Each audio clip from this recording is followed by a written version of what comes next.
Japan, US, Bharat से हर साल लाखों स्टूडेंट्स इन देश जाते हैं पढ़ने के लिए, एक जिंदगी ढूंढने के लिए, अपनी नई जिंदगी बनाने के लिए। लेकिन क्या उन्हें वो जिंदगी मिल पाती है?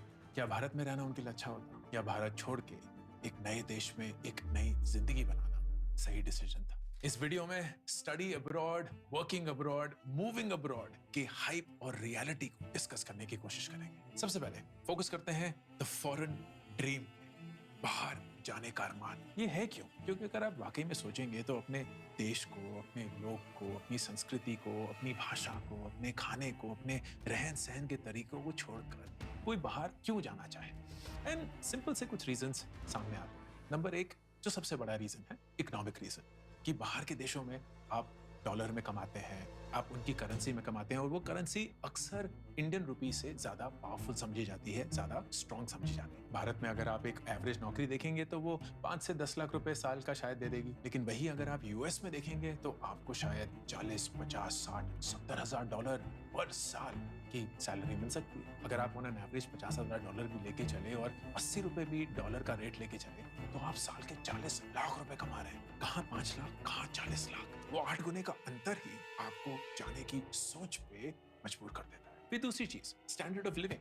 वहाँ सहूलियतें हैं, वहाँ डेवलप्ड इकोनॉमी है तो सड़कें सही से बनी हुई हैं, प्रोसेस सही से होते हैं, सबको सही से इज्जत मिलती है, हर काम की इज्जत होती है। वहाँ एक ही रेस्टोरेंट में 2 इंसान, एक जो बस ड्राइवर की नौकरी करता है, 2 जो एमएनसी का एक एग्जीक्यूटिव है, साथ में खा रहे होंगे और किसी को कुछ अलग नहीं लगेगा। और फिर तीसरी शायद सबसे इंपॉर्टेंट चीज, जनरेशनल शिफ्ट। आप एक ही जनरेशन अगर आप बाहर जाएं, अपने पूरे परिवार का नक्शा बदल सकते हैं। आपकी आने वाली जो भी जनरेशन होंगी वो एक बहुत अलग जिंदगी अनुभव कर सकती है। वो फिर से जद्दोजहद नहीं करनी होगी, फिर से शुरुआत से शुरू नहीं करनी होगी, एक अलग जिंदगी। लेकिन क्या ये सब सच है? असलियत ये है कि इस मुकाम पे पहुंचने के लिए बहुत सारे स्टेप्स लेने पड़ते हैं एंड वो स्टेप्स सबके लिए सेम नहीं होते, वो स्टेप्स सबके लिए पॉसिबल नहीं होते एंड वो स्टेप्स कुछ लोगों के लिए उनकी जिंदगी बर्बाद कर सकते हैं। पहला, वहां पढ़ाई करना। इन देशों में जाने का सबसे आसान तरीका है पढ़ाई के लिए। बहुत सारे देश हैं जो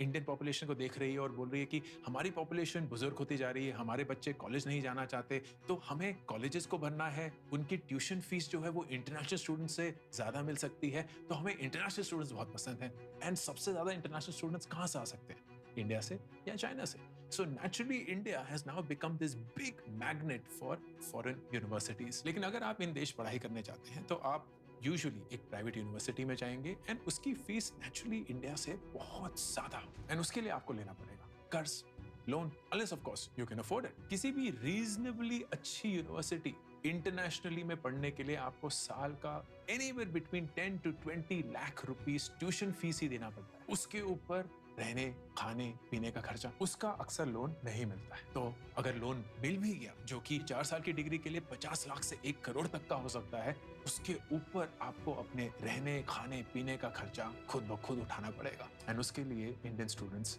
नौकरी करना शुरू करते हैं, कोई भी नौकरी। अब इसमें बुरी बात नहीं है। इनफैक्ट अगर मेरा बस चले तो मैं तो चाहूंगा कि हर एक भारतीय स्टूडेंट ना स्कूल से ही कोई ना कोई नौकरी करना शुरू करे, क्योंकि नौकरी करने से बहुत प्रोफेशनलिज्म आता है, समझ में आता है कि दुनिया कैसे काम करती है, पैसे कैसे बनते हैं, पैसे कैसे सेव होते हैं, कैसे खर्च कर सकते हैं। तो वो ट्रेनिंग जो है जो स्कूल और कॉलेज हमें नहीं देती है, हमें असली जिंदगी से मिल सकती है।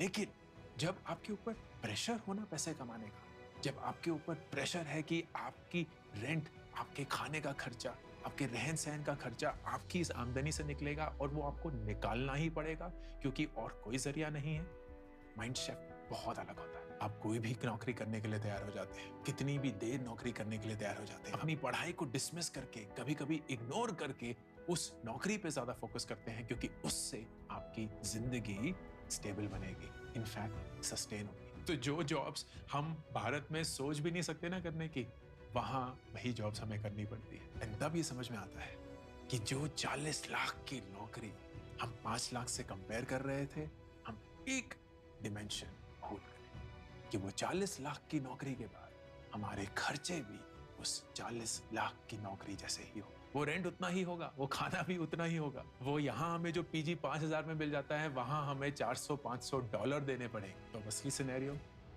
आपके ऊपर कर्ज है, आप वो 3-4 साल की पढ़ाई के लिए 2-3 जॉब्स कर रहे हैं, 16-17 घंटे काम, कॉलेज और फिर नींद भाड़ में गई। और जब आप ग्रेजुएट करेंगे, आपके पास कोई सेविंग्स तो नहीं होगी, लेकिन उसी दिन से आपकी ईएमआई शुरू। और खुदा ना खास्ता अगर उस समय जॉब्स अवेलेबल नहीं है या इंटरनेशनल स्टूडेंट्स के लिए वर्क वीजा आसानी से नहीं मिलता है, it becomes a very very dangerous situation. And उस पॉइंट पे ना लोग सर्वाइवल जॉब्स ढूंढना शुरू कर देते हैं। वो जॉब्स जो वो चाहते नहीं थे, जिसके लिए उन्होंने पढ़ाई नहीं करी थी, पर वो जॉब्स जो उनको लेनी पड़ेगी, क्योंकि जिंदा तो रहना है, उस देश में तो रहना ही है। वो कर्ज वापस भारत आके भारत की नौकरी के साथ तो नहीं चुकाया जा सकता।